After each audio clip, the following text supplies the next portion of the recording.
본 방송은 iblog.com을 통해서 송출되고 있습니다. 미디어 플랫폼 iblog, iblog.com.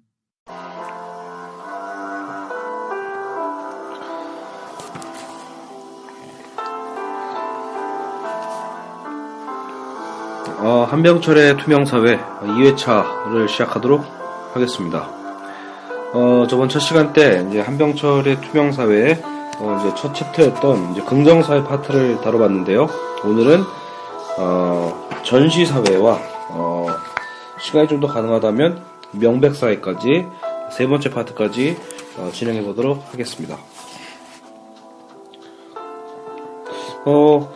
여러분 이제 그 첫 번째 시간 들어보셔서 여러분 감 잡으셨겠지만 지금 이 작은 챕터의 제목들이 결국은 한병철 이 저자가 교수가 결국은 추구하고자 하는 바가 아니라 비판하고자 하는 용어라는 걸 알 수 있죠. 이 긍정사회라는 게 오늘날의 어떤 그 현재 모습인데 사회 모습인데 이런 긍정사회 문제점에 대해서 이런 긍정성에 대한 게 어떤 게 문제가 있는지 그래서 부정성에 대한 어떤 이 필요성, 당위성을 얘기했던 게 우리 첫 시간의 핵심 주제였던 것 같습니다. 두 번째는 이제 전시사회니까요. 역시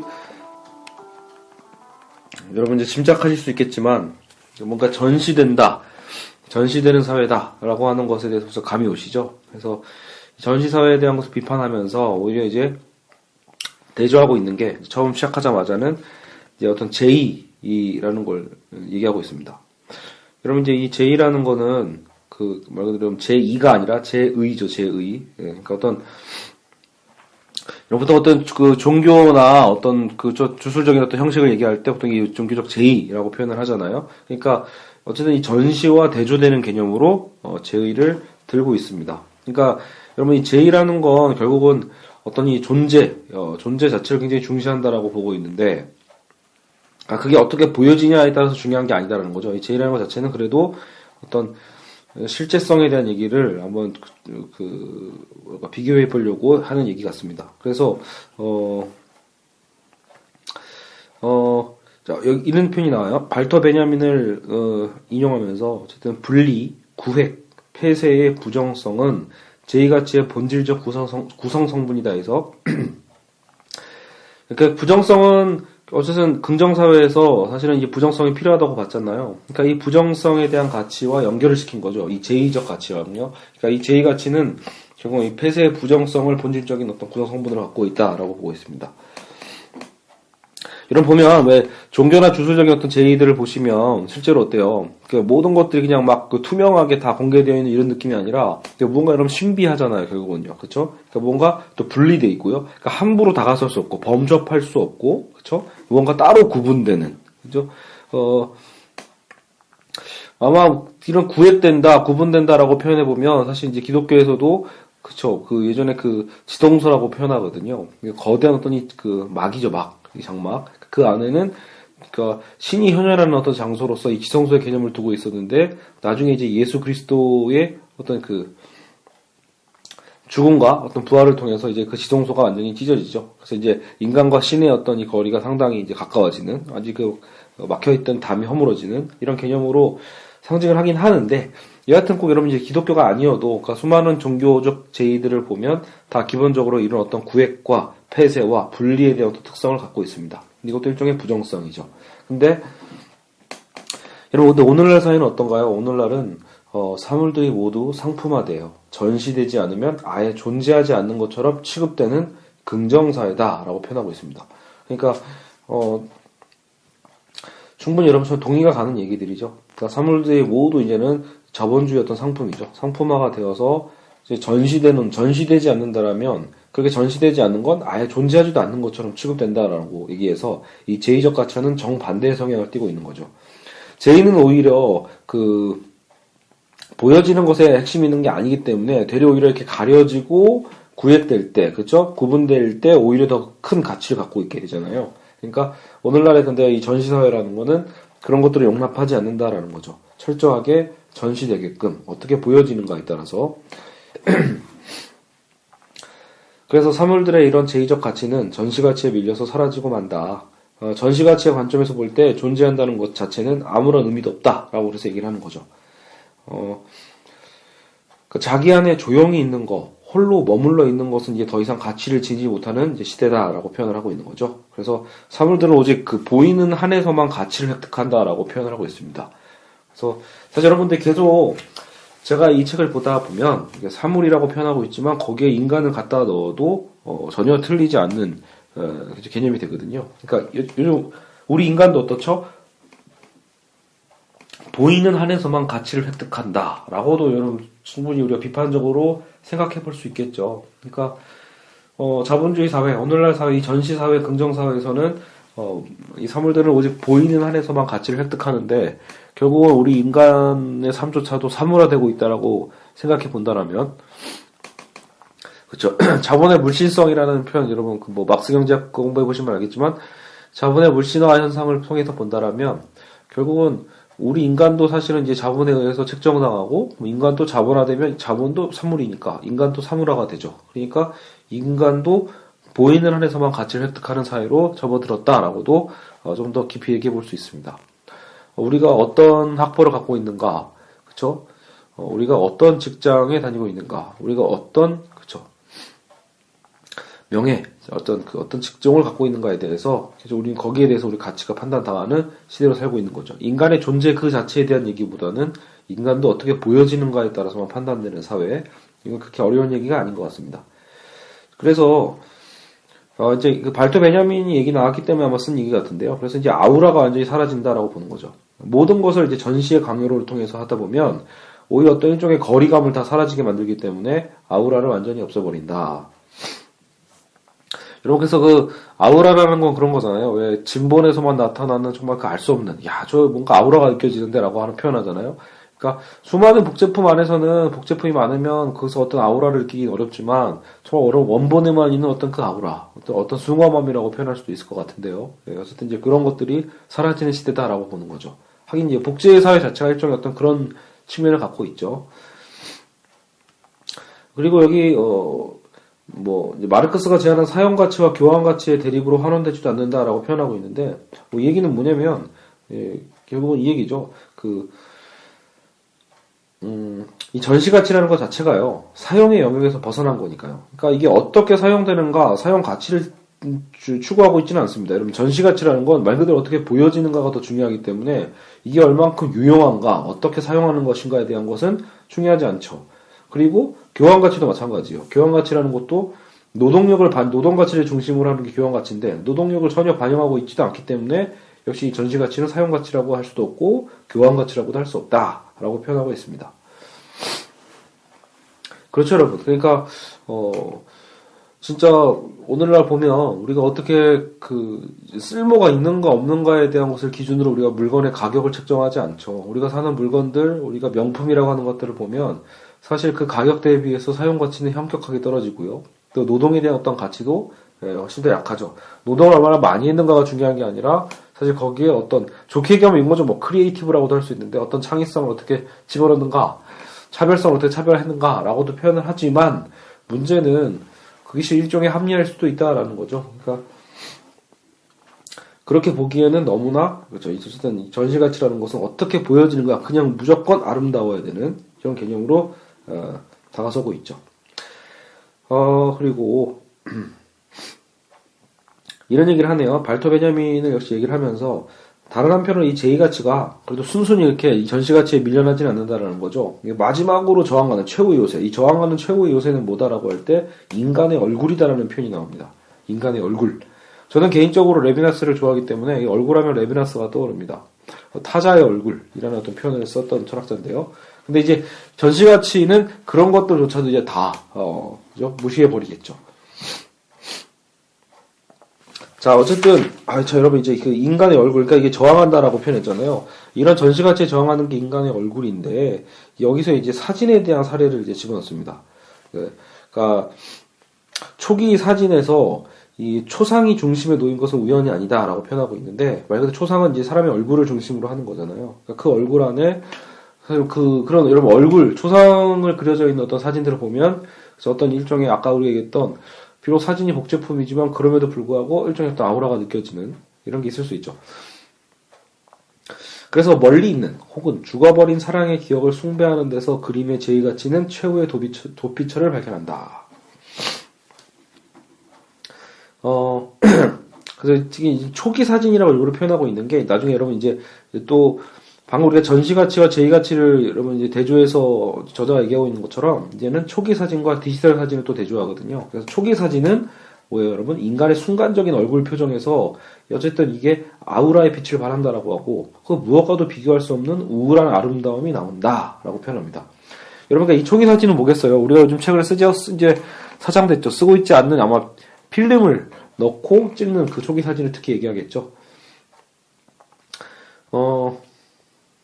하지만 이제는 어때요? 그러니까 예전에 그런 어떤 이런 일종의 이것도 이게 제의가치가 여기에 연결되는 거겠죠, 아마도요. 그러니까 뭔가 이 초기 사진에는 결국은 무언가 어떤 사람의 그 얼굴을 통해서 어떤 우울한 아름다움이 묻어나오는 어떤 이런 측면이었다면 오늘날의 사진은 결국은 이런 전시가치가 이제 제의가치를 압도하는 시대로 왔죠. 그래서 제의가치를 지닌 인간의 얼굴은 이미 오래전에 사진에서 자취를 감췄다라고 얘기하고 있습니다. 그러니까 페이스북과 포토샵의 시대에 인간의 얼굴은 전시가치밖에 모르는 말 그대로 그 페이스로 바뀌어버렸다라고 표현합니다. 그래서 이제 오늘날 이제 말 그대로 아까 그 얼굴이 아니라 그냥 단순 페이스인 거죠. 시선의 아우라라고는 전혀 찾아볼 수 없는 이 전시된 얼굴, 상품 형태를 취한 인간의 얼굴이다. 그렇죠? 그래서 원래 엠마니엘 레미나스 같은 경우에는 이 타자의 얼굴을 통해서 사실 그 얼굴 안에 오히려 우리의 어떤 주체성을 찾아갈 수 있고 그 안에 어떤 이 진리에 대한 개념을 포착했는데 이제는 이제 그런 시대가 아니다라고도 얘기하는 거죠. 오늘날 우리가 다루고 있는 얼굴이라는 건 인간의 얼굴이 아니라 그냥 일종의 전시가치적인 페이스에 불과하다라고 보고 있습니다. 자, 그래서 이제 디지털 사진으로 본격적으로 이제 사례를 들고 있는데요. 디지털 사진에서는 모든 부정성이 제거된다. 그래서 암실도 현상도 필요로 하지 않는다. 이건 실제로 맞는 얘기죠. 그러니까 사진이 되기 이전의 원판, 즉 네거티브는 존재하지 않는다. 디지털 사진은 순수한 포지티브다. 자, 그게 여러분, 저는 개인적으로 사진을 잘 몰라서 이 부분이 사실은 확 와닿진 않는데, 근데 약간 어떤 느낌인지는 알 것 같아요. 그러니까 약간의 이런 감성적인 측면인 거죠. 예전에 보통 말 그대로 이게 아날로그 사진이잖아요. 필름을 통해서 암실에 들어가서 이제 현상하는 그 과정들이 필요하죠. 빛이 들어가면 안 되는 그런 과정을 겪잖아요. 근데 오늘날 이 디지털 사진이라는 것은 말 그대로 센서를 통해서 찍어서 이것을 다시 재현하는 거죠, 사실은요. 이 디지털로 복원하는 개념인데, 그래서 그 두 사진의 어떤 이 느낌적인 차이를 이렇게 이제 이 이론에 적용해서 풀어내고 있습니다. 사진 좋아하시는 분들은 공감하실지 잘 모르겠네요. 그러니까 이게 저도 감성적으로는 알겠는데, 이게 실질적으로 과연 그러면 디지털 사진이, 예전에 어떤 이 필름 사진보다 과연 어느 정도 그러면 정말로 그렇게 말 그대로 기계적이니까 하긴 하지만, 그게 꼭 이렇게 얘기하는 것에 대해서 비판적 의미가 있는지에 대한 거는 약간 고민이 저도 됩니다. 일단 너무 편리하니까요. 그죠? 디지털 사진은요. 어쨌든 이런 표현이 나옵니다. 생성, 노쇠, 죽음은 이 디지털 사진에서는 없다라는 거죠. 그래서 순수한 포지티브다는 말이 그래서 나온 겁니다. 생성하고 노쇠하고 죽는 어찌 인간의 삶과 닮은 게 사실 여러분 예전에 구사진이죠. 초기 사진. 그죠? 왜냐면 여러분 초기 사진은 디지털이 아닐 때는요. 결국은 어떤 식으로든 필름을 인화해서 결국은 이 종이 사진으로 보관해야만 하잖아요. 그러니까 그런 과정도 다 생성과 노쇠와 죽음으로 어떤 흐름으로 이제 분석하고 있는 것 같습니다. 여러분 실제 사진은 오래되면 정말로 이제 빛바래지기 시작하죠. 노래지죠, 정말로. 그죠? 여기서 이런 표현들이 나와요. 그래서 마치 살아있는 유기체처럼 라고 하는 거죠. 그래서 꽃처럼 피어났다가 늙어가기 시작한다라는 거죠. 근데 이제 사진은 시간의 부정성을 본질적 구성 요소라는 생애 형식과 결부된다. 그래서 롤랑 바르트 얘기를 쓰고 있습니다. 사진은 시간의 부정성을 본질적 구성 요소로 하는 생애 형식과 결부된다. 근데 이제 디지털 사진은 어때요? 이거는 이제 뭐 탄생도 없고 죽음도 없고 운명도 없죠. 왜냐하면 무한 복제가 가능하니까요. 디지털 사진을 한번 찍으면 계속해서 복제가 가능하죠.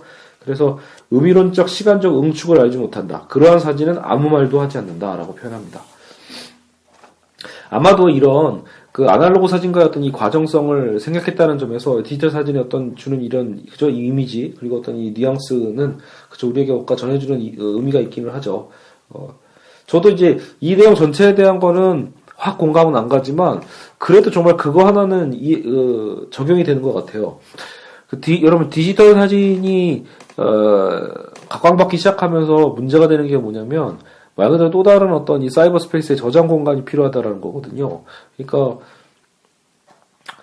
여러분 옛날 구사진은 필름 사진의 단점은 아무래도 저 사진을 보정할 수도 없고요. 그때 찍었을 때 손이 흔들리거나 잘못 찍었을 때 그거를 필름에 무조건 한 칸 써버리는 거잖아요. 근데 이제 디지털 사진은 마음에 안 들면 지우고 다시 찍으면 되는 거죠. 그러니까 결국은 뭐랄까 여러분 이런 맛이 없죠. 순간의 찰나를 포착하는 어떤 그런 맛보다는 디지털 카메라는 끊임없는 복제가 가능하니까 계속해서 그냥 무한정 찍어대는. 그래서 결국 다시 얘기하면 여러분 남발이 되죠. 그러니까 수량적으로 봤을 때 여러분 이제 그 필름 카메라를 쓸 때는 이 필름이 아까워서라도 굉장히 절제하면서 정말 꼭 필요한 순간에만 찍었다라면 이제 디지털 카메라 시대로 들어오면서 어때요? 남발하기 시작하죠. 정말로 이제 여러분 그 아이들 키우시는 부모들은 더 공감하실 텐데, 물론 여성분들은 셀카 찍느라고도 엄청나게 분량을 소비하겠지만, 그렇죠. 애들 사진 찍다 보면요, 정말로 분량이 많이 필요합니다. 공간이요. 그래서 나중에 이거를 테라바이트급의 어떤 외장하드를 따로 사서 보관하고 있는 부모님들이 많이 계시죠. 근데 여기서 정말 제가 공감하는 건 뭐냐면, 그렇게 많이 찍은 사진들, 그거를 정말로 우리가 다시 보냐라는 거죠. 참 애매한 겁니다, 여러분. 그리고 다시 보더라도, 여러분 다시 볼 때, 예를 들어 이거죠. 우리 아이가, 아빠, 나 어릴 때 사진 좀 보여줘 라고 할 때, 그래, 우리 10년 전 사진 한번 꺼내볼까 라고 해서 앨범을 꺼내는 게 아니라 디지털 파일을 이제 뒤져보기 시작하겠죠. 근데 디지털 파일을 뒤져볼 때, 이게, 여러분, 걸러내기가 되게 어려워서 잘 못 지우잖아요. 그런 심리 아시죠, 여러분? 디지털 사진도 지워도 상관없음에도 불구하고, 일단은 한 번 또 지우면 이제 나중에 보관하기 골치 아파지니까, 사실 아까 그 한 컷의 사진을 찍는데 10장을 찍었다고 봤을 때 별로 큰 차이가 없음에도 불구하고 이게 다 지우기가 과감하게 지우기 쉽지 않다라는 거죠. 그러다 보니까 사실은 쓸데없는 사진이 너무나 많이 쌓여 있는 게 오늘날 이 디지털 사진이죠. 그랬을 때 나중에 과연 이 사진이라는 게 추억을 회상하는 거에 대한 가치도 크게 떨어지지 않을까라는 생각이 들긴 합니다, 여러분. 그러니까 이 유한성과 무한성의 가치의 차이를 분명히 보여주고 있는 셈이죠. 그래서 저도 이거 지금 사진이 거의 최소한 몇천 장 이상은 저도 이제 네이버 엔드라이브 같은데 이제 저장해 놨는데 이게 너무 많으니까 정리할 엄두가 안 납니다. 그러니까 계속 쌓이게 되고 나중에 이거 결국은 어떻게 될까? 오히려 이거 종이 사진보다도 못할 정도로 나중에 순간 숭탕 다 날아가거나 이러진 않을까 이런 고민까지 들더라고요. 여하튼 여러분 이제 그런 개념으로 이 디지털 사진에 대한 문제를 생각해봐도 될 것 같습니다. 자, 그래도 계속 한번 내용을 보시면, 이제 그땐 그랬지라는 시간적 내용이, 그래서 이제 사진의 어떤 본질이다라고 롤랑 바르트는 얘기합니다. 그러니까, 말 그대로 여러분, 그 디지털 사진의 시간성이 사실 굉장히 약하지만, 여러분 그 아날로그 사진들은, 이때 이랬지라는 어떤, 이런 시간을 떠오르게 하죠. 그러니까 사진은 과거에 존재한 것에 대한 증서이며, 슬픔이 사진의 근본 정조가 된다. 여러분 이 슬픔을 적용하고 있죠. 지나간 것이다 보니까 여러분 어때요? 아싸하잖아요. 옛날 지나온 시절에 대한 거. 그러니까 그 옛날 사진을 보면서 어떤 슬픔이라는 어떤 감정이 사진의 근본 정조다라고 표현합니다. 사진에 여러분 옛날 사진 특히 날짜가 찍혀 있잖아요. 삶과 죽음, 세대의 불가피한 소멸을 환기하고 다시 생각하게 만들기 때문이다. 어떻게 보면 여러분 이게 이미 디지털 사진으로 넘어온 이 시대에 결국은 오히려 그래서 아날로그적인 어떤 삶에 대한 이 회상이 그리고 그 가치가 다시 재평가되는 거겠죠. 아날로그만 있을 때는 단지 불편한 거였다라면 오늘날 우리가 디지털 사진을 통해서 편리해졌지만 그걸 통해서 오히려 우리는 뭔가 잃어버렸다라는 어떤 것을 공허함을 느끼게 되고 그 공허함을 아마 이 학자들이 이렇게 세밀하게 표현해 주는 것 겁니다. 우리를 대신해서요. 그래서 날짜라는 건 사진의 죽음과 무상성을 기입한다라는 표현도 쓰고 있네요. 근데 이제 오늘날 사진은 전시가치로 가득 찬 오늘날 사진은 이제 운명도 없고 부정성도 없는 현재가 오히려 사진의 시간 구조를 결정한다. 그러니까 전혀 낭만적이지 않다 이렇게 표현하고 있죠. 자, 그리고 이제 사진 얘기는 이렇게 넘어가고요. 이제 단락을 띄고 이런 얘기를 하고 있습니다. 전시되는 사회는 모든 주체가 스스로를 광고의 대상으로 삼는다라고 해서 이제 광고의 개념이 들어오네요. 그리고 모든 것이 전시가치로 측정되는 사회는 이제 포르노적 사회다 해서 포르노라는 단어가 또 나옵니다. 우리 첫 단원에서 배웠던 거죠. 그래서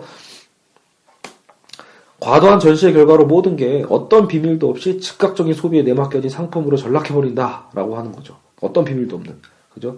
자본주의 경제라는 게 모든 걸 전시의 강제 아래 복속시킨다라고 하는 거죠. 그래서 사물의 어떤 고유 형태와 가치, 아까 제가 말씀드린 것처럼 뭐 사용 가치나 교환 가치는 다 필요 없어지는 거죠. 그리고 여러분 포르노에 대한 얘기가 좀 더 나오고 있는데요. 포르노는 에로스뿐만이 아니라 섹스마저 파괴한다라고 표현하고 있습니다. 이거 저는 굉장히 공감합니다. 여러분 그 포르노는 솔직히 여성분들은 많이 안 보지만 남자들은 뭐 청소년 때부터 거의 뭐 매어 살거든요. 근데 이제 문제는 그렇다고 해서 남자들이 포르노를 좋아한다고 해서 포르노의 어떤 예술적 가치를 막 부여하면서 막 거기에 어떤 진짜 삶의 어떤 가치적 쾌락을 느끼는가? 여러분 그건 절대로 아니다라는 거죠. 그래서 이제 여기 책에서도 이렇게 나옵니다. 포르노적 전시는 사람들을 섹스의 쾌락에서 멀어지게 한다. 쾌락을 삶의 일부로 삼는 건 불가능해진다라고까지 표현하고 있습니다.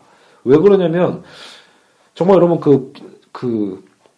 가끔 여성분들은 그러니까 좀 순진한 분들은 이제 그 포르노랑 그걸 구분을 못 하시더라고요. 그러니까 우리가 그냥 극장에서 상영하는 막 그죠? 막 20세 이상 관람가, 그 절대 뭐 미성년자 관람 불가 이런 그 야한 영화들 있잖아요. 프랑스 영화나 어떤 유럽 영화들. 여러분들 그런 영화들은 포르노가 아닙니다. 거기에는 나름대로 감독들이 어떤 가치관을 심어 놓은 영화들이거든요. 그러니까 그것을 무조건 여러분 다 뭐 옷 벗고 나오거나 뭐 여러분 그 남자의 성기가 나오고 여자의 음부가 다 나오면 이게 다 포르노다라고 생각하시면 안 됩니다. 그런 기준이 아니라 영화를 만들 때 얼마큼 감독이 거기에 가치를 부여했는가인데 보통 여러분 남자들이 보는 야동이라는 거 있잖아요. 거기는 가치가 없습니다. 그냥 남자가 보고 싶어하는 그 원초적 욕망을 그대로 다 보여주는 게 포르노입니다. 근데 그러다 보니까 말 그대로 여러분 가려지는 게 없잖아요. 그러니까 부정성이 없다라고 볼 수 있죠. 포르노야말로 여러분 말 그대로 긍정성 그 자체의 영상이거든요. 그러니까 포르노에서 이제 책에서 이렇게 설명이 나와요. 성은 여성에 의한 쾌락 퍼포먼스와 남성적 능력의 과시로 그냥 해소돼 버린다. 전시된 쾌락, 구경거리가 된 쾌락은 쾌락이 아니다. 그러니까라고 한 거죠. 전시의 강제라는 건 육체 자체의 소외로 이어진다. 그죠? 그래서 이건 남성분들이 공감하실 게 여러분 포르노를 오히려 보다 보면요. 처음에는 원초적인 여러분의 어떤 성 본능이 성적 욕구가 충족되는 것 같지만 결국은 뭐예요? 오히려 여러분이 진짜로 사랑하는 여자친구와의 어떤 데이트, 그죠? 사랑하는 어떤 아내와의 삶을 생각해 봤을 때 사실은 전혀 다른 세계죠. 그러니까 오히려 무언가 여러분 그 포르노를 봤을 때 우리가 무언가 기독교는 이게 뭔가 죄를 지었다라고 생각하는 부분이 있는데 여러분 이게 죄책을 넘어서서 제가 보기엔 이게 본질적인 문제일 것 같다라는 거죠. 그러니까 보여주면 안 될 것을 그냥 아무 여과 없이 그냥 보여줬을 때 사실 그것은 진정한 쾌락도 아니다라는 겁니다. 오히려 일종의 어떤 불쾌감을 줄 수 있다라는 거죠. 거기서 여성의 육체는 여러분 실제로 포르노에서 나오는 여배우들의 몸은 사실은 이러면 그게 뭐 고깃덩이와 전혀 상관이 없는 차이가 없는 이런 게 되는 거죠. 육체 자체의 소외 본인을 아직 상품화하는 거니까요. 자 그래서 이제 이런 표현이 나오는데 여기가 중요하네요. 육체 속에 편안히 거주하는 것은 불가능해진다. 이렇게 자꾸 우리의 육체를 전시 대상으로 사물화시키면 육체 속에 편안히 거주하는 건 불가능해진다. 육체를 전시하고 육체를 착취해야 하는 게 오늘날 이 전시사회죠. 여러분들 이 거주란 말이 중요한데요. 여러분 우리가 이제 집에 어디에 거주합니까? 라고 표현하잖아요. 이 거주란 단어는 말 그대로 만족한 상태, 평온해짐, 평온 속에 머무르기를 뜻하는 말이다라고 합니다. 그러니까 이런 거주하다 단지 어디 사냐가 문제가 아니라 여러분 우리가 보통 집이라고 할 때 집을 왜 우리는 늘 그리워합니까? 집을 그리워하고 고향을 그리워하는 건 바로 그 거주의 가치인 거죠. 만족한 상태, 평온하고 평온 속에 머무르는. 그렇죠? 그러니까 여러분 육체도 마찬가지다라는 거죠. 이런 포르노 사회에서 보여지는 건 그 육체가 전해질 수 있는 거주의 가능성, 거주의 어떤 이 장점이 있거든요. 여러분 사랑하는 사람, 사랑하는 자녀를 안아주고요. 사랑하는 사람을 껴안아주고 이런 어떤 체온의 어떤 감정을 그죠? 나눌 때 이것도 일종의 거주가 되는 거거든요. 그렇죠? 와, 그 알 수 없는 평안함이라는 거죠. 근데 그런 것들을 빼앗아 버리는 게 이런 포르노라고 할 수 있죠. 그래서 이 전시와 성과의 압박은 성과가 아니라 성과의 압박은 거주의 평을 항상 위협한다라고 얘기하고 있습니다. 자, 좀 더 이제 계속 넘어가 보죠. 전시 가치는 그래서 무엇보다 아름다운 외양에 달려 있다라고 해서 이제 특히 이제 한병철 그 교수의 피로사회에서도 인상 깊었던 건데 이 전시의 강제가 결국 오늘날 뭘 갖고 왔다? 이 성형수술과 피트니스 클럽에 대한 어떤 강박을 낳게 되었다라고 보는 거죠. 이 전시 가치에 대한 시대가 오늘은 어때요? 이 성형수술이야말로 이 전시가치의 극대화의 방법론이죠. 그래서 오늘날은 어때 우리가 내적 가치를 전달하고자 하는 것보다는 외적인 척도를 제공하는 게 결국 모범이 되는 시대로 넘어왔다라고 얘기하고 있습니다. 그래서 사람들은 이 폭력적 수단을 동원해서라도 그러한 척도에 자신을 맞추려고 한다. 이 폭력이라 하면 우리 외부에 칼을 대는 거잖아요. 그죠? 그러니까 이런 수단을 동원해서라도 우리는 어쨌든 이 미적 가치에 대한 전시 가치에 대한 것에 자신의 척도를 맞추려고 끊임없이 노력하고 그렇게 살아가고 있죠. 그리고 오늘날 시대의 모든 광고는 심지어 어떤 이 돈이 만들어낸 전시 가치는 결국은 남성들조차도 화장품을 써야 되고 남성들조차도 성형이 필요한 시대로 끊임없이 우리에게 강요하고 있습니다. 자, 그리고 전시의 강제는 결국 우리에게서 얼굴을 빼앗아갔다라고 또 이렇게 얘기를 하고 있네요. 그래서 정리를 하고 있는 거죠. 그래서 자신의 본래 얼굴로 머물러 있는 것은 이제 불가능해졌다. 실제로 이제 이 얼굴은 우리의 원래 그 얼굴이기도 하겠네요. 아까 그 레비나스가 얘기했던 그런 인간의 얼굴 이런 가치가 아니어도요. 그냥 우리가 그 쌩얼 있잖아요. 그 쌩얼 자체도 빼앗아가는 거죠. 자신의 본래 얼굴로 머물러 있는 건 이제 불가능해졌다. 우리는 이제 끊임없이 어떤 이제 그 이미지가 되어가고 있다라고 볼 수 있죠. 우리의 얼굴이 아니라 그냥 일종의 어떤 이미지로 우리는 전락해가고 있다라고 볼 수 있습니다. 그래서 오늘날 이런 시각적 커뮤니케이션이라는 것, 그죠? 이런 것들은 어떤 심미적 반성이 개입할 여지를 없애버린다라고 하는 거죠. 심미적 반성. 그래서 예컨대 좋아요와 같은 취미 판단을 위해 오랜 시간을 두고 대상을 감상할 필요가 없는 시대다라고 이런 표현을 쓰고 있습니다. 좋아요는 또 페이스북을 얘기하는 거겠죠. 그러니까 이런 좋아요 같은 취미 판단이라는 게 뭔가 여러분 심리적 반성을 갖고 하는 건 아니죠. 그러니까 그냥 여러분이 페이스북에서 좋아요 누를 때 보시면 정말 냉철하게 비판적으로 검토한 다음에 아 이건 좋아요를 눌러도 되겠어가 아니라 어때요? 그냥 여러분 친한 친구들이 그냥 뭐 글을 쓰면 띡 하고 눌러버리잖아요. 그렇죠? 그러니까 뭐 오랜 시간 그걸 대상을 두고 감상할 필요도 없죠. 영어로 얘기하면 페이스북도 그렇고 여러분 트위터는 특히 150자로 한정돼 있잖아요. 말 그대로 뭔가 비판적으로 생각하고 쓸 수 있는 공간 자체를 별로 허락하지 않습니다.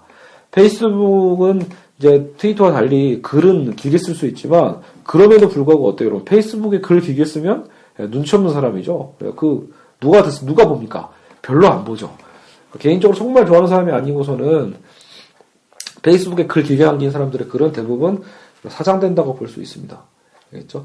그래서 결국은 여기서 살펴보고 성찰하고 숙고하게 만드는 굴곡진 구석이라고는 찾아볼 수 없는 그런 어떤 이미지 사회다라고 보는 거죠. 그렇죠? 오히려 커뮤니케이션은 빠르지만 이제 커뮤니케이션과 의미라는 것을 또 대조하고 있어요. 그러니까 커뮤니케이션은 빠르지만 이제 원래 그 의미라는 건 느리다라는 거죠. 추구하는 게 다른 거죠, 결국은요. 그래서 투명사이죠. 의미의 공허를 갖고 오죠. 투명성은 의미의 공허와 긴밀하게 관련된다. 정보와 커뮤니케이션의 거대한 더미는 공허에 대한 공포에서 생겨난다. 그러니까 오늘날의 이 정보, 과다 정보와 커뮤니케이션이라는 것은 결국 뭐예요? 이런 어떤 느린 의미, 그리고 그 어떤 이 공허함 자체를 굉장히 두려워하고 있다라고도 볼 수 있죠. 그래서 그걸 어떻게든 강박적으로 채우고자 하는 거죠. 투명사회에서는 그래서 모든 거리가 마땅히 제거되어야 할 부정성으로 간접된다. 그러니까 여러분 모든 아까 그 1단원에서 우리가 얘기했잖아요. 그러니까 그 거리라는 것, 그렇죠? 거리의 파토스라고 했었잖아요. 길거리가 아니라 말 그대로 우리 그 거리, 너와 나와의 거리, 이런 디스턴스에 대한 거리죠. 그러니까 투명사회는 이런 거리를 마땅히 제거돼야 될 부정성으로 간주하면서 이 커뮤니케이션이라는 건 어때요? 다 직접적 소통에 대한 얘기인 거죠. 굉장히 거리를 다 제거한다. 그래서 시선과 시선의 대상 사이에서 이루어지는 전면적 난교다라고까지 표현합니다. 일종의 매춘이라고까지 지금 비유하고 있거든요. 투명성은 뭐다? 시선과 시선의 대상 사이에서 이루어지는 전면적인 난교, 매춘에 가깝다라고 보는 겁니다. 매춘이다라고 표현하고 있네요. 책에서는요. 그렇죠? 그러니까 어떤 이게 타자의 시선일 수 있겠죠. 그런 광선에 자신을 내맡기는. 그래서 이런 거리감의 어떤 부재로 인해서 이 지각은 촉각적인 성격을 띈다라고 합니다. 그러니까 이제 너무 가까우니까 손에 닿을 수 있는 촉각성이겠죠. 그래서 근데 이제 여기서 이 촉각성이라는 건 닿지 않는 접촉이다라고도 표현을 하네요. 그래서 거리가 사라짐에 따라 어떤 심미적인 관찰도, 이러면 너무 가까우면 관찰할 수 없는 것 같은 의미라고 생각하시면 돼요. 그리고 어떤 머무름도 불가능해진다. 그렇죠? 그래서 이건 결국 알고 보면 시선 자체의 종언이다라고 합니다. 촉각적 지각에 의해서 너무 가까워지니까 시선 자체의 종언을 갖고 온다. 그리고 결국 이 역설적인 표현이 나옵니다. 거리의 소멸은 오히려 가까움을 파괴한다. 왜냐하면 가까움이라는 건 결국 풍부한 공간을 바탕으로 하는 표현이라고 쓰고 있습니다. 그렇죠? 그러니까 우리가 보통 가깝다라고 하는 것도 기본적으로 어떤 이 풍부한 공간을 바탕으로 가깝다고 할 수 있지. 아예 그 거리 자체를 다 없애버리고 촉각적인 어떤 그쵸? 이런 어떤 이 거리의 어떤 해체로 가버리면 그것은 결국은 오히려 가까움을 파괴하게 된다라고 보는 거죠. 뭐 어려운 표현이죠. 역설적인 표현이다 보니까요. 그래서 거리의 소멸은 공간을 파괴하기 때문이다. 이런 표현도 나오고요. 하이데거의 표현도 나오네요. 이 멀다라는 거. 멀음을 견뎌내는 순수한 가까움. 참, 말 어렵게 하네요. 그렇죠? 자, 이제 명백사회로 넘어갈게요. 이제 세 번째 파트네요. 명백사회. 여러분, 그러면 이제 방금까지 이제 우리가 전시사회에 대한 얘기를 해서 이제 사진에 대한 얘기도 했고, 우리가 이제 시작이었던 우리의 몸이 어떻게 광고적인, 그죠? 이 광고적인 어떤 대상으로, 타자의 시선의 대상으로 전락하는지 어떤 부분들을 살펴봤습니다. 그러니까 오늘날 어떤 이 성형수술이나, 여러분 특히 성형까지는 아니더라도 여러분 자기 몸 관리다라고 해서 이 피트니스 센터가 엄청나게 유행하고 있지만, 이것도 여러분 결국은 정말로 자기 건강관리 이전에 사실은 전시가치에도 가깝죠. 그냥 몸짱이 되고 싶어하는 그 욕망이 훨씬 강한 게 피트니스 센터죠, 여러분. 진짜 건강하고자 한다라면 육체적 운동뿐만이 아니라 여러 가지 것들이 병행되잖아요. 여러분 그 몸매가 하나도 안 예뻐도 건강한 사람은 나름의 또 건강한 방법들을 갖고 있죠. 근데 우리가 지금 오늘날에 우리의 몸을 끊임없이 어떻게든 훈련하고 운동시키려고 하는 건 오히려 이런 전시가치의 문제라고 볼 수 있습니다. 자, 명백사회 보시죠. 자, 투명사회는 쾌락에 대해 적대적인 사회다. 이렇게 쓰고 있네요.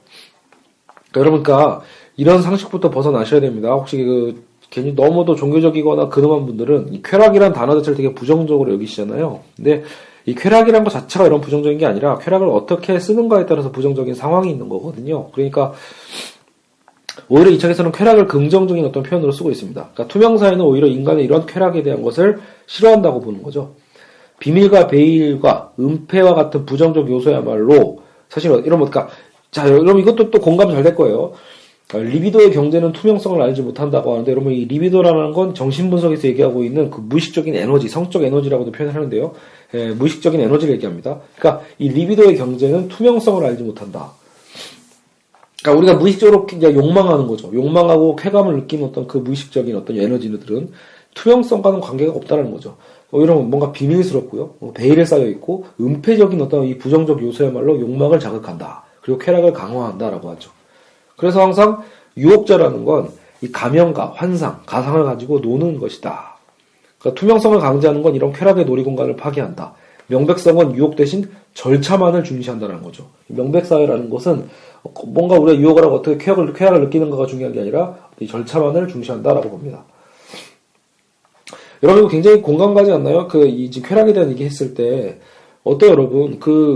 남성들의 어떤 육체적인 그 쾌감을 얘기할 때도 남성들도 실제로 어때요? 항상 모든 걸 정말로 다 벗었을 때, 그죠? 여성의 어떤 나체를 봤을 때 성적 흥분을 느낀다기보다는 오히려 어때요, 여러분? 뭔가 보일 듯 말 듯한, 그렇지 않나요? 보일 듯 말 듯한 어떤 보여지기도 하지만 보여지지도 않는 이 역설을 이미 어때요? 우리 여성들이 갖고 있는 멋의 가장 큰 포인트 중에 하나죠, 어떻게 보면요. 그러니까 그 부분들을 제대로 어쨌든 활용할 수 있다라고 볼 수 있고요. 그게 되게 중요한 거라는 거죠. 모든 걸 여러분 다 투명하게 까발린다고 해서 그것이 과연 매력적인 것인가? 라고 여러분 진짜 심도 있게 고민해 볼 만한 게 바로 이 책에 대한 메시지이기도 합니다. 근데 여러분 이거는 꼭 제가 이 육체적인 어떤 쾌감에 대한 얘기를 한 것 했지만 그게 중요한 게 아니라 여러분 연애라는 것도 마찬가지죠. 그러니까 비밀과 배일, 은폐와 같은 부정적 요소야말로 욕망을 자극하고 쾌락을 강화한다고 했잖아요. 그러니까 여성분들도 남성분들과 연애할 때 중요한 게 뭐예요? 그만큼 자신의 역으로 어떤 이 섹슈얼한 어떤 부분들을 더 숨기고 감출 필요도 있다라는 거죠. 그러니까 뭐 완전히 막 똘똘 감춰라 이게 아니라 히잡처럼 감춰라 이게 아니라 여러분 결국은 뭐예요? 남성이라는 동물 자체도 결국은 연애 관계에서 모든 것을 나는 다 이 남자한테 다 줄 거야 라고 하면서 굉장히 헌신적인 어떤 여성분들도 많이 있거든요, 캐릭터가요. 근데 이렇게 되면 남자들 대부분이요, 오히려 떠나갑니다, 오히려. 확 질려버린다고 표현하죠. 혹은 이미, 결국은 계속 여러분 카드를 보여주지 말아야 됩니다, 결국은. 인생은 일종의 여러분, 그러니까 제가 보기엔, 인생은 여러분 처음부터 끝까지 다 일종의 자기 패를 숨기고 있고 살아가야 된다고 볼 수 있죠. 그러니까, 이 커뮤니케이션과 투명성의 어떤 사회에서는 끊임없이 뭔가 이제 다 솔직해지는 게 좋다라고 표현하지만 여러분 이 솔직한 거와 자신의 패를 열어두지 않는 것과는 저는 분명히 다르다고 봅니다. 그러니까 상대방에게 여러분 그거는 부부도 마찬가지라고 봐요. 그러니까 부부에게도 친구에게도 그쵸? 자신이 가장 아끼는 사람에게조차도 여러분 자신의 그 모든 것을 공개하는 것은 굉장히 위험한 겁니다. 왜냐하면 상대방으로 하여금 여러분에 대한 그 매력, 여러분을 만남으로써 느끼게 하는 그 쾌락을 완전히 사라지게 할 수 있는 가장 위험한 방법론일 수 있다는 거죠. 그래서 끝까지 어떻게 보면 우리 인간은 죽을 때까지 어느 정도 자신의 그 마지막 패를 죽을 때까지 넘기지 않는 것이 중요하지 않을까. 제 개인적인 덧붙임입니다.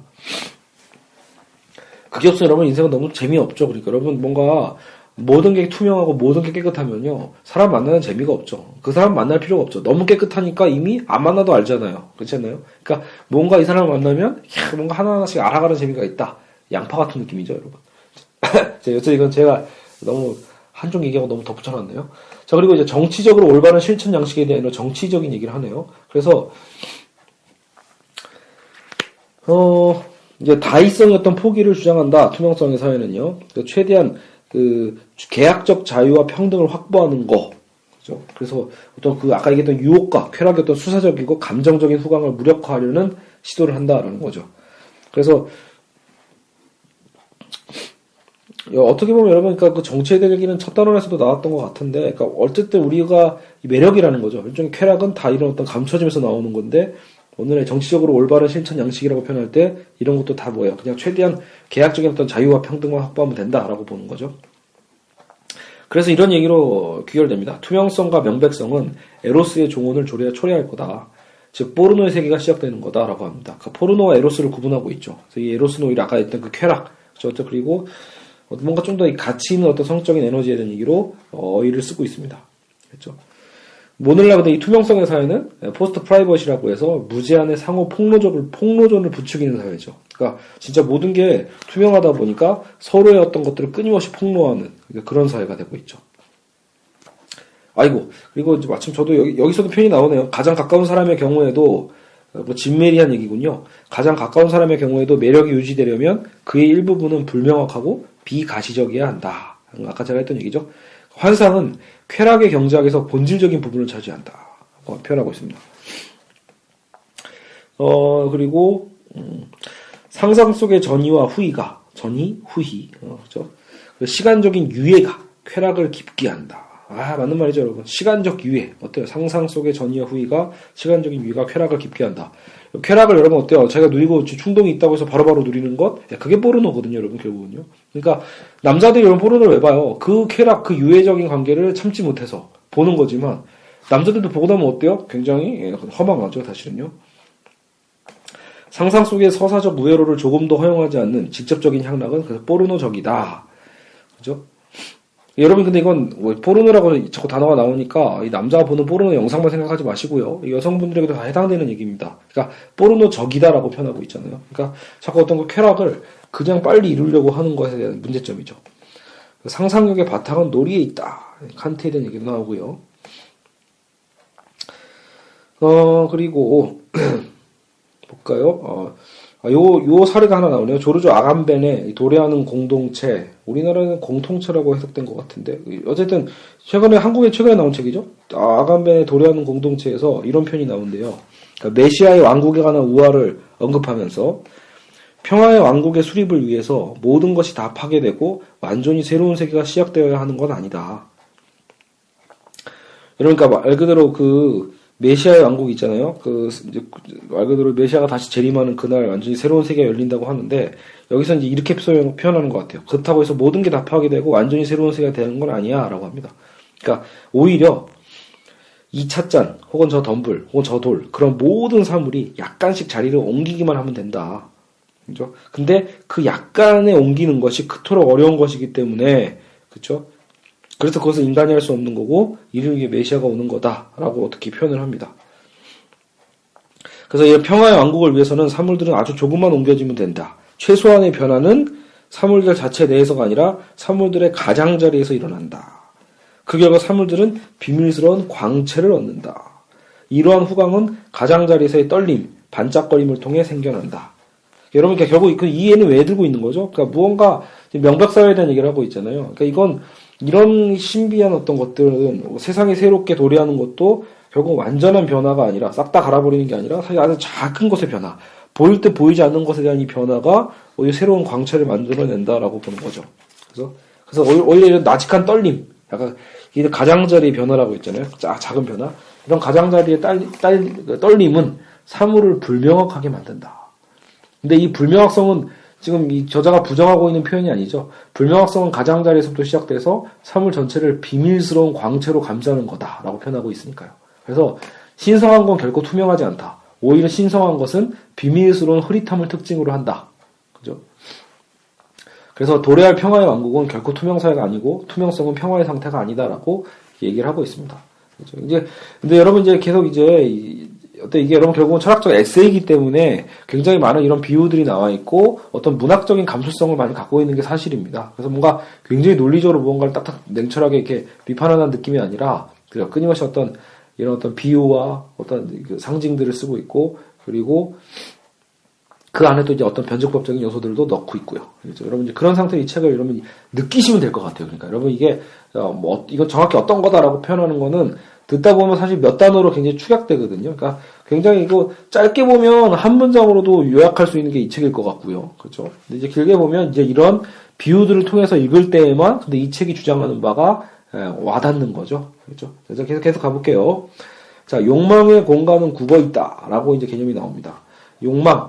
이제 락강에 대한 얘기가 좀 나올 것 같네요. 욕망의 공간은 굽어 있다. 그래서 대상, 그러니까 귀부인은 오직 간접적으로만 오직 구불구불하고 미로 같은 길을 통해서만 도달할 수 있다. 여기서 갑자기 귀부인이 왜 튀어나왔냐? 이건 락강의 어떤 사례를 통해서만 이해할 수 있는 것 같긴 한데요. 말 그대로 여러분 그냥 우리가 누굴 욕망한다 봅시다. 예를 들어 우리가 선생님을 사랑한다. 우리가 그렇죠. 금지된 또 욕망할 때죠. 말 그대로 무언가를 욕망할 때요. 그 욕망은 직접적으로 할 수 있는 게 아니라는 거죠. 간접적인 이 구불구불한 미로 같은 길을 통해서만 도달할 수 있다라고 이해하시면 될 것 같아요. 그래서 궁정연애의 대상은 락강에 의하면 박탈, 도달 불가능성이라는 매우 기이한 문으로 들여보내진다. 그러니까 이미지를 왜곡된 형태로만 나타내는 외상화법의 해독 불가능한 형상과 비교된다. 말이 어렵네요. 그렇죠? 그러니까 쉽게 얘기하면 직접적으로 보는 게 아니라 외상화법, 직접적으로 우리가 뭔가 그죠? 어떤 관찰을 통해서 대상의 본 모습을 드러내는 게 아니라 비정상적인 어떤 이 각도에서의 관찰을 통해서입니다. 공명 거울을 통해서. 그러니까 뭔가 계속 이 이미지는 그거죠. 뭔가 욕망은요 구부러지는 겁니다. 결국은요. 직접적으로 뭔가 와닿을 수 있는 게 아니라 자꾸 뭔가 미끄러지고 와닿을 수 없고 구부러지는 그런 거라고 보시면 됩니다. 명백하지 않다라는 게 핵심이죠. 결국은요. 그래서 이런 어떤 욕망의 공간도 철저하게 굽어져 있는 공간이다라는 얘기를 하기 위해서 락강을 끌고 온 것 같아요. 그래서 사물이라는 건 투시할 수 없는 것이며 숨겨져 있는 것이다 라는 어떤 락강의 견해를 들어왔습니다. 이런 그렇죠? 단락이 하나 있었고요. 자, 그리고 이제 권력에 대한 얘기도 나오네요. 사실 이제 한별철 교수의 이제 권력이란 무엇인가라는 또 짧은 책도 있거든요. 이제 그것도 한번 읽어봤는데, 이제 그런 얘기 잠깐 나오네요. 권력 자체는 악한 것이 아니다라는 거죠. 권력 자체는 악한 게 아니다. 권력은 많은 경우 생산적이고 생성적으로 작용한다라고도 표현합니다. 그래서 푸코를 얘기하는데요. 쾌락 경제에 관한 언급을 하고 있다라고 합니다. 권력도 하나의 전략 게임이다. 그래서 이제 권력의 긍정성을 대체 왜 얘기한 거냐라고 할 때 결국은요 이 전략 게임이라는 거죠. 권력을 얻는 과정은 결국 이 게임과 같아서 불투명성과 예측 불가능성을 굉장히 이제 그게 주요 어떤 구성 요소가 된다라고 봅니다. 그죠? 그래서 권력이란 전략 게임이다. 그래서 사람들은 권력이 악이 아님을 아주 잘 알고 있다. 성적 관계나 연애 관계를 예로 들어보자. 사태가 정반대로 뒤집힐 수 있는 일종의 불확실한 전략 게임 속에서 권력을 행사하는 건 나쁜 것이 아니다. 그죠? 그것은 사랑과 정열과 성적 쾌락의 일부다. 여러분 이 권력이란 꼭 그러니까 정치 권력만을 얘기한 게 아니다라는 걸 알 수 있죠. 우리 연애 관계에 대해서 어떤 권력 이런 권력들도 다 불확실한 전략 게임이기 때문에 오히려 우리 그 권력을 긍정할 수 있는 겁니다. 또 여러분 사례가 굉장히 많이 나와요. 그리고 거꾸로 여러분 새로운 건 별로 없는 셈이에요. 니체적인 쾌락은 한밤중에 생겨난 거다. 심오한 것은 모두 가면을 사랑한다. 여러분, 그러니까 우리가 기존 사회에서는 어쨌든 뭐 가면을 쓰고 뭔가 음흉하고 이런 것들에 대해서 굉장히 부정적으로 많이 봤잖아요. 계몽주의라는 것 자체가 뭔가를 밝히 보는 걸 중시를 했으니까요. 하지만 오히려 그런 너무나 투명할 정도의 어떤 이 개방성에 대한 걸 비판하고 있는 책이다 보니까 오히려 이 가면에 대한 것을 중시하고 있죠. 그래서 계략도 중시합니다. 계략 속에는 대단히 많은 오히려 선이 들어있다. 선함이 계략은 그죠? 모든 심오한 정신은 가면을 필요로 한다.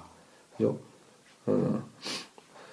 이렇게도 표현하네요. 모든 심오한 정신의 주의로 하나의 가면이 지속적으로 자라난다. 왜냐하면 이 심오한 정신은 가면의 보호 속에서 생성된다라고도 표현하고 있죠. 이거 다 이 니체의 표현을 언급한 것 같아요.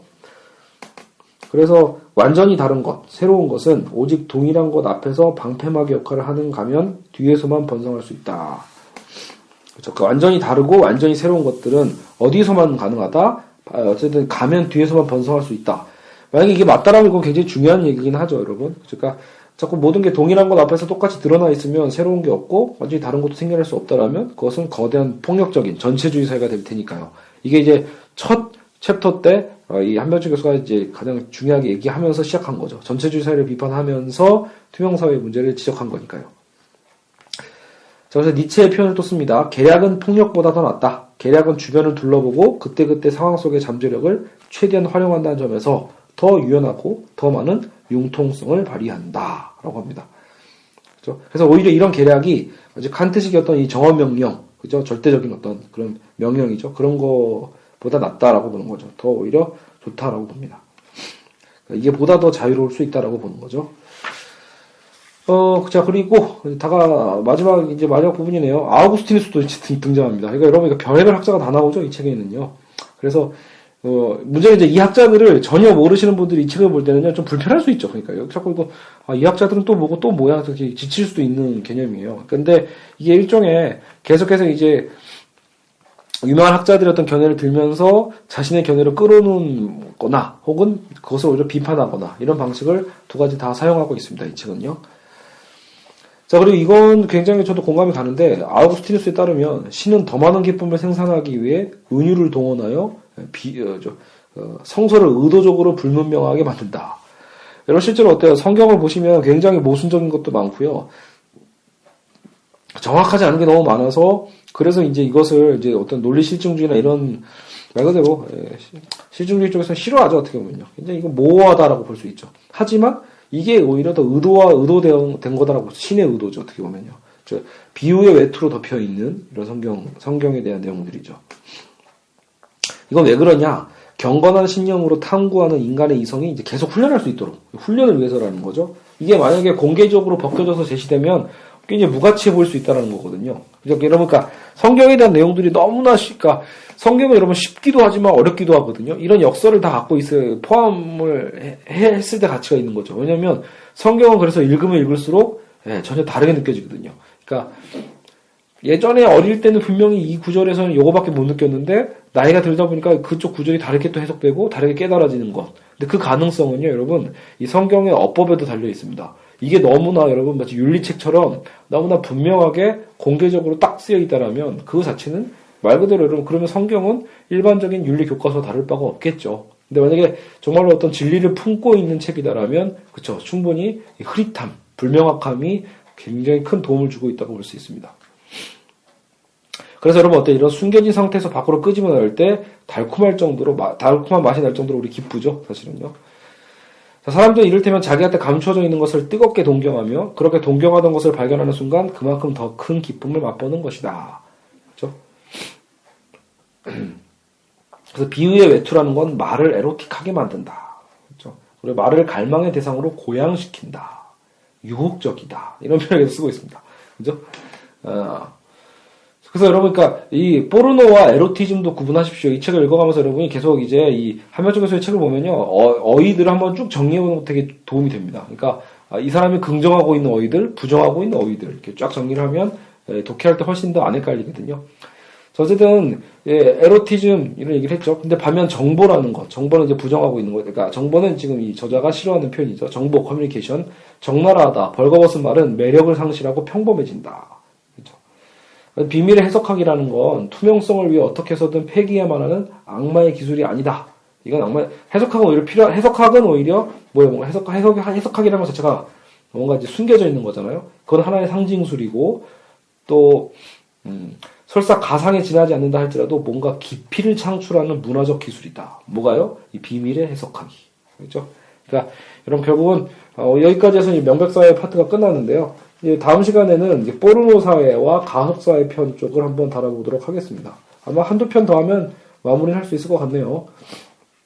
그렇죠? 그래서 여러분, 오늘은 뭐 새로운 내용이 딱히 그렇게 막 크게 있었던 것 같지 않아요. 새로운 어떤 그냥 비유들, 새로운 어떤 이제 여러분 한번 생각해 볼 수 있는 어떤 지점들이 좀 있었던 것 같습니다. 그래서 어떤 전시 사회에 대한 개념, 명백 사회에 대한 얘기들을 다뤄봤다라는 거. 그래서 전시 사회를 비판하면서 어떤 제2에 대한 가치, 디지털 사회 사진을 비판하면서 아날로그 사진에 대한 어떤 가치, 그리고 명백 사회를 비판하면서 어떤 불투명성에 대한 가치를 추구하는 방식으로 여러 학자들의 견해를 끌어온 파트다라고 보시면 될 것 같습니다. 예, 오늘은 여기까지 하고요. 예, 여러분도 힘드시니까 이것도 뭐 어떻게 이게 50분이나 걸렸는지 저도 잘 모르겠네요. 제가 한 얘기는 너무나 짧은 것 같은데 여러분 제 잡담을 오늘도 청취해 주셔서 어쨌든 여러분 감사합니다. 다음 시간에 다시 보겠습니다.